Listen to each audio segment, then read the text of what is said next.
تماشاوان برز لسر و مجاره امی بهتر راستن ما میوانداری مامستا محمد سعید وادی اندام کمیته ناوندی یا پارتیا دموکراتا کردستان سوریا کریا مامستا دم باش سپاس جبو بشتربوناته سال 1960 دیان ده چه پیلانک لسر کردان ده هاته انجام دان مبست و آرمانج جه چبون سلاو و رز جور کارمن دیور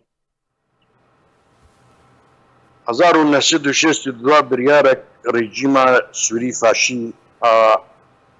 بریارک داخست و احصاء دروکی تند منطقه جزیره گشید چید. بله. موجبه و احصاء گوچی بو و چکار زیدی 150,000 کس ناسنامی وان جوان هات کشاندن کسی گو ناسنامه وان هبو هنکا لشکریه نجار کربو هنکا قواچینی وانی کرن هبو لجموانا بما فيهم رئيس أركان الجيش السوري توفيق نظام الدين بخوا رئيس أركان الجيش السوري بو أجنبي جا حساب لباتي بله يعني بريارك برشوفينيزم بو لا يقبل الجور بين نظام فاشي نظام بعث و خست ملتي كرد حتى جوان بين ناسنامه وان و هبونا وان مناطق كردي دكين بكن جبو قد كارب الديموغرافيا منطقي بقارب باشا بله ما مصطفى محمد صالح حزان سودوشي سوديان اف بريار دركت بيشتي كو رژیم بعث هات صالح حزان سودوشي سوسيان ده چاوا كارل سر گوهرتنا ديموغرافيا دفرين كردي هاتا كرن فأنا وقتي أبريار يعني إيه حكومة انفصالي جو تشيكر أبريار بله شيستو ددوا دستي بعث تيد قلكي دريج بوش برقو أو بخورة أو دجيوية يكتيه وحدة وبشتر أو إجارابون انقلاب كرن وان حكم ديش زفت كرن يعني هذا ما بس توان جويت تشتيقو بتشلو ملتي كرد منطقة جزيرة ده تايبت نسبة فرتر كرد بون دي جزيرة ده يعني دي حشتي صديق كرد بون بله شلو كاربن بي منطقة وقتي كو ناسناما وجوان بكشينن ومشروع دني بلانا واني دن جو كاربن بين مستوطنات عرب جد منطقة بكشين بحجتها غمر وسد فوق سد الفرات عرب جبين جبو كاربن ملتي عرب بكن اغلبي وملتي كرد بكن اقلي بله يعني الور تاثيره قلكي مظل ملتي ما هاد كرن يتنبو نما كاريبو بشايا جيكي نما كاريبو بشايا باجاركي وتيلا نكاريبو بحواندا نما كاريبو كارك شبر بكرانا ندو وظفين حتى بالجامعات هذا فصل ذكرن يعني تشتك بسر دي ملتي هاد براسي قلكي خراب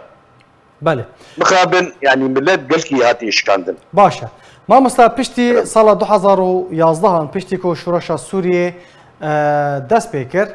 رژیم سوریه راگ هاند کو اوه ناسنامه‌یان بده کردین کو به ناسنامه مانه نخواستم حسین شعبان راگ هاند کو اوه کردان به ناسنامه بکن هر روشوان کردان چیه گلو همو به ناسنامه بونه یا نه ناز بني قال لك جوان بين ناسنامه جيمان او كسي قومان مكتوم او بخجي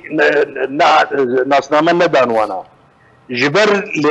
بريارة واني كم ده وقت يقولك أجنبي مواطن بزوجي ومكتوم ده كرزارو كيوانا يعني بخلق محاولات كرب وخبك أجنبي شبقوا القراءة بيتيرو بيجي از أجنبي من روكش روجا بيجي أبنا أصلا جماعات كشاندن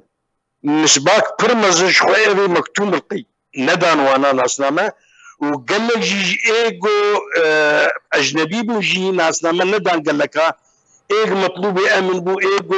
رجيمي او بنشاكر بون ايجو تشتن يعني لسروان هبون نكني بون بدوك التنا اجمع ناسنامه يقولوا كده يشتري ولاد اسباب لازم اسم ما بين ناسنامه رجاء صديق چند يعني ناسنامه ورقرتن اگر امرك بردست هبه خديد نسباك باش هات صند الناس نما وانا وش غير رجيم يجي حسابي خو كربون جو وكيلي وان هاتي في منطقه ويكارون بقدر ايق ناسامي بدوان وزيادة ترجي وان بها جرينه الحمد لله بكاكي تخسير نكر هشت جو او بقدر ايق ناسامي وانا ودي جاراجي اجر عندن ايق زاروكي وانا برن لشكريان لچار ايقو بندس كرن ايقو بنچاف كرن ايقو كشتن ايقو روفياج بروان يعني دي سجي وروشك تر خراب سر قلي مداد باشا ما مستعد تبحثا ريفبريا بيدي كرت تقول باكي كتشتكو باكي كريه تقصير نكريه از خوازم جي سالا 2011 جدما كو ريفبريا بيدي هاتيه حتى رو جوا كايرو چه گوهرتنك ديموغرافي لنافچين كردي چه بويه اجبني الديموغرافيا وقتي جو بيدي هاتي ديموغرافيا منطقه كردي نسبات برمزجات يعني سوري سدي حبتي ملتي ما هجريه زيدي حفتي ملتي ما هجري يعني بقندر جو تعداغو بيدي قال لي كرت كر نميزاني بحث كاريبو تشقا سياري ام فقير كرن نصامج مكشاندن ام جامعات فصل كرن اللي ملتي ما مسر عرض اخو شغلي اي جامعه بيرو حمالتي كرو اي نجاري كرو حدادي كرو وخص جو كاربه وخيبك وخص من الولات اخوه لا افانا تشتكي كرن يعني براستي او نظام بعثو او برياري محمد طلب هلالي جو شوفيني جو خست شنو كارب كردا بيشيني نبقندر بريارا باكاكي بيدي واداره واني قد در حق ملتي كردي تشيكر كردي ايشاندر بله ما مصطفى محمد دسبيكا خفتنا خودت تقول بريا كو اف بريارا صالح حزان اسودو شي سوديان ورا انجام دان هريما جزيره جي صديح عشتي كردبون ايرو تدبيجي بيشتكو بيدي هاتيه جي صديح حفته كرد هاتنا كوچ كرن برسك من هيا رجاء كردان نهال قامشلو لديريكي لعمودي لحسكي جي صدي چنده قد زيدي كيمي چليه يعني قال لي كرد منطقه كردي ده انا زيدين كيمي سدي چليه يعني تشتك دوان نمايه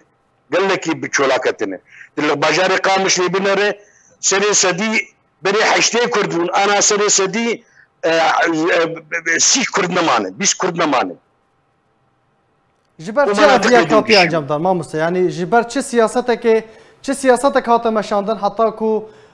كرد كو براني بون ايدي نها بونه اقليه ايدي بونه كيماني دورين خوده زانا اشترط بيجم ام قال لك قلنا ناخذ نسلي غيري خوجي قلنا رستي مجديه ولا جناب سروق جارك يقول كنا برام سرمدات مولاتي خبرنا دا بلتي مجي مخابن نكري برخدان بدا نكري مقاومه بكرايا وقت يقول عسكريان تشار خورتا بازدا خندنجي كرن ياساخ خندنك ان مزيف درخستن جو مستقبل جيرتنا بخلق بحجه تجيكي هجري يجبو وزاريكي خو بامنين غيري جو مضايقه وكيدن هات كرن نحيا معيشتي ونحيا نخشي وقوي نسبتك ديسي جرافيا ليه جرك تفل في تشتي قشي بلاتي ما جرك سروي عرضه خو مابايا وبرخدان كربايا وتحمل كربايا اجا وقت قلت بيجي تشينابي وخو بدنا عليكي دبي كما خدي يمكن ما تشوف عارف انه خدي يمكن شهر سريع شيء دبي شو ركرن والله لي بقرك برمز مرد في قال لي كرد وتفقرا كردي قشي براستي كارثه كان بسري ملتي كرداتي يعني انا روشك برنا خوش بسري مداتي يعني ما محمد بلا ما محمد برصا خو زلال بكم برصا خو زلال بكم يعني نها شهر سريد چدايه تدبيجي گوارتنا ديموغرافي مزن لدفرين كردي چه بونه يعني ايرو اگر دوی دم داویدن بالا خو بدنه خلكن للشهبايه پراين زياده ددن حتى كو بري خو بدن عفرينه لعاليه دن ايرو يعني دس كي دركفه سينور فبن دي مالو ملكن خو بفروشه و دركفه چارسري دوی چاوا اف خلكن كرد جارا كدن وگرن سر جي وارن خوا او بلانا گوهرتنا ديموغرافي ورا پوچكرنو جناف برن جديري كي حتى بعفرينه ازبني يعني براشتي تشتكي دوي ام كارب تيت كارو شغل بكن يعني جو روشة مناطقي كردي خوش ببه وملت وقر عرضا خواه جو بفي شكلي بمينه انا تشتي كرياري جو انا تيكرن تشد منطقه عفرين وسريكاني واندو تشد جزيره دي منطقه سريكاني وعفرين دي او كسيم او لشكري ايجو تابعي تركا جرائم حقا قلي كردتكن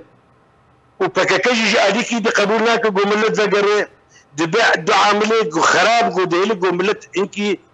نكارب بخورتي فقر واري خواه سؤال ملكم ما ساماني خواه المنطقة ولود به المنطقة جزيرة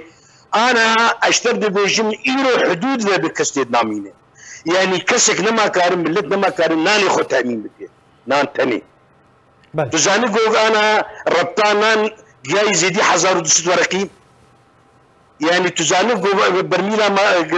مازوت أنا خستين نتشواري مازوت شقاس مادة بخور بوهادك تزاني قو أزماتي قو تيكرن وتشتب سرفي ملتي تيهاتي كرن أنبلت نمكار خو خدي بكي ويتشلو بكي وبرغي هجار قو أذ سلطة